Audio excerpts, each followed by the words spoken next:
கல்லூரி மாணவிகளை தவறாக வழிநடத்தியதாக தொடரப்பட்ட வழக்கில் பேராசிரியை நிர்மலா தேவி குற்றவாளி என நீதிமன்றம் தீர்ப்பு வழங்கியுள்ளது. தமிழகத்தையே உலுக்கிய வழக்கின் தீர்ப்பு விவரம் என்ன? விருதுநகர் மாவட்டம் அருப்புக்கோட்டை தனியார் கல்லூரியில் கணித உதவி பேராசிரியராக பணியாற்றி வந்தவர் நிர்மலா தேவி. இவர் தன்னிடம் படிக்கும் மாணவிகளை மதுரை காமராசர் பல்கலைக்கழகத்தின் பெயரை கூறி தவறாக வழிநடத்தியதாக 2018 ஆண்டு ஏப்ரல் மாதம் ஆடியோ ஒன்று வெளியாகி வைரலானது. நீங்க என்ன பண்ணணும் அப்படின்னா, இப்போ அவங்க சில விஷயங்கள் சக்சஸ்ஃபுல்லா முடிக்கிறதுக்கு காலேஜ் ஸ்டூடெண்ட்ஸ் அவங்க சில விஷயங்களுக்காக எதிர்பார்க்கறாங்க. ஏன்னா இது வரைக்கும் நான் அந்த லெவலுக்கு நான் இறங்கினது இல்ல. நான் இந்த அளவு தான் என்னால சொல்ல முடியுது சில விஷயங்கள் சொல்றத. ஏன்னா நீங்க ஈஸியா புரிஞ்சுட்டீங்க அப்படின்றதுல நான் நம்புறேன். தமிழகம் முழுவதும் பெரும் பரபரப்பை ஏற்படுத்திய இந்த சம்பவத்தை அடுத்து நிர்மலா தேவி மீது நடவடிக்கை எடுக்க கோரி கல்லூரி நிர்வாகத்திடம் மாணவிகள் புகார் அளித்தனர். இதனால் அவர் தற்காலிக பணி நீக்கம் செய்யப்பட்டார். நிர்மலா தேவி மீது சட்டப்பூர்வ நடவடிக்கை எடுக்க கோரி அருப்புக்கோட்டை நகர் காவல் நிலையத்தில் கல்லூரி செயலாளர் ராமசாமி புகார் அளித்தார். நிர்மலா தேவி மீது மாணவிகள் 5 பேரும் புகார் அளித்தனர். அனைத்து ஆதாரங்களையும் சேகரித்த அருப்புக்கோட்டை நகர் போலீசார் 2018 ஆண்டு ஏப்ரல் 16 வழக்கு பதிவு செய்து நிர்மலா தேவியை கைது செய்தனர். பின்னர் இவ்வழக்கை சிபிசிஐடி போலீசார் விசாரணைக்கு மாற்றி தமிழக அரசு அறிவித்தது. தொடர்ந்து நடத்தப்பட்ட விசாரணையில் பல்கலைக்கழக உதவி பேராசிரியர் முருகன், ஆய்வு மாணவர் கருப்பசாமி ஆகியோருக்கும் இதில் தொடர்பு இருப்பது தெரிய வந்தது.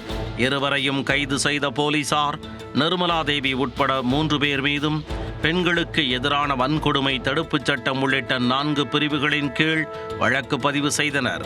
2018 ஆண்டு ஜூலை 13 நிர்மலா தேவி வழக்கில் 1160 பக்கங்கள் கொண்ட முதற்கட்ட குற்றப்பத்திரிகையை சிபிசிஐடி போலீசார் விருதுநகர் குற்றவியல் நீதிமன்றத்தில் தாக்கல் செய்தனர்.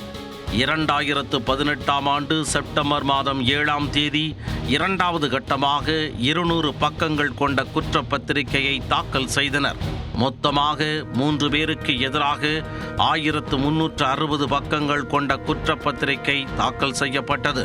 பின்னர் சிறுவில்லிபுத்தூரில் உள்ள மாவட்ட மகளிர் நீதிமன்றத்திற்கு வழக்கு விசாரணை மாற்றப்பட்டது. வழக்கின் புகார்தாரர்களான கல்லூரி மாணவிகள், அவர்களது பெற்றோர், அருப்புக்கோட்டை கல்லூரியின் நிர்வாகிகள், பேராசிரியர்கள் மற்றும் மதுரை காமராஜர் பல்கலைக்கழகத்தின் உயர் அதிகாரிகள், பேராசிரியர்கள் என அரசு தரப்பில் 104 சாட்சிகள் வழங்கப்பட்டதில் 82 சாட்சிகள் நீதிமன்றத்தால் விசாரிக்கப்பட்டனர். 194 ஆவணங்கள், 46 சான்று பொருட்கள் நீதிமன்றத்தில் சமர்ப்பிக்கப்பட்டன. அனைத்து கட்ட விசாரணையும் முடிவடைந்த நிலையில் இவ்வழக்கின் தீர்ப்பு கடந்த 26 அறிவிக்கப்படும் என தெரிவிக்கப்பட்டது. ஆனால் அன்றைய தினம் நீதிமன்றத்தில் பேராசிரியர் நிர்மலா தேவி ஆஜராகாததால் இவ்வழக்கின் தீர்ப்பு ஏப்ரல் 29 தள்ளி வைக்கப்பட்டது. அதன்படி திங்கட்கிழமை நீதிமன்றம் தீர்ப்பு வழங்கியது. முதல் நபராக குற்றம் சாட்டப்பட்டுள்ள நிர்மலா தேவி குற்றவாளி என நீதிபதி பகவதியம்மாள் அறிவித்தார். மேலும் குற்றம் சாட்டப்பட்ட 2 மற்றும் 3ஆம் குற்றவாளிகளான உதவி பேராசிரியர் முருகன், ஆராய்ச்சி மாணவர் கருப்பசாமி ஆகியோர் மீது தகுந்த ஆதாரங்கள், சாட்சியங்கள் இல்லாததால் விடுதலை செய்வதாக நீதிபதி அறிவித்தார். அந்த கேஸ் ஆரம்பிச்ச டே 1ல நான் சொல்லிட்டே இருந்தேன், என் கணவர் மேல எந்த தவறு இல்லைன்னு. அது இன்னைக்கு நிரூபிக்கப்பட்டது, நீதி வென்றது. எங்க மேல எந்த தப்பும் இல்லைங்கிற பட்சத்துல எங்களுக்கு நியாயம் கிடைச்சிருக்கு, ரொம்ப சந்தோஷம்.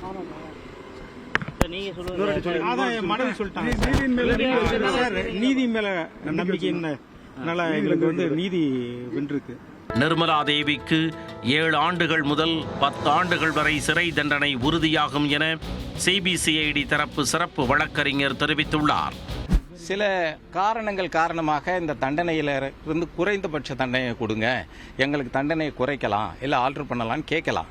பட் இதை பொறுத்த மட்டுக்கும் செக்ஷன் 370 கிளாஸ் 1 கிளாஸ் 3 பொறுத்த மட்டுக்கும் டிராஃபிக்கிங் ஆஃப் பர்சன் ஐபிசியில் அது மேண்டேட்ரியாக 10 இயர்ஸ் 7 இயர்ஸ் மேண்டேட்ரியாக கொடுத்தாகணும்.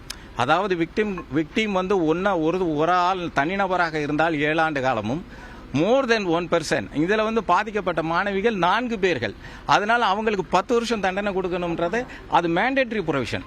நிர்மலா தேவி தரப்பில் ஆஜரான வழக்கறிஞர் Suresh Napoleon, immoral traffic prevention act சட்டத்தின்படி குற்றம் சாட்டப்பட்டுள்ள நபருக்கு வழங்கப்படும் தண்டனை குறித்து வாதங்களை முன்வைக்க எங்களுக்கு இறுதி வாய்ப்பு தர வேண்டும் என கோரிக்கை விடுத்தார். இதேபோல பிரசாந்த் பூஷன் மீதான வழக்கிலும் கூட சுப்ரீம் கோர்ட் இறுதிக்கட்டத்தில் எதிர்தரப்புக்கு வாய்ப்பு வழங்கியிருக்கிறது என மேற்கோள் காட்டி தனது தரப்பு வாதங்களை முன்வைத்தார். இதைத் தொடர்ந்து அரசு தரப்பு வாதங்களையும் கேட்டறிந்த நீதிபதி பகவதி அம்மாள் ஒரு நாள் அவகாசம் அளித்து தண்டனை விவரம் செவ்வாய்க்கிழமை பிற்பகலில் அறிவிக்கப்படும் என வழக்கை ஒத்திவைத்தார்.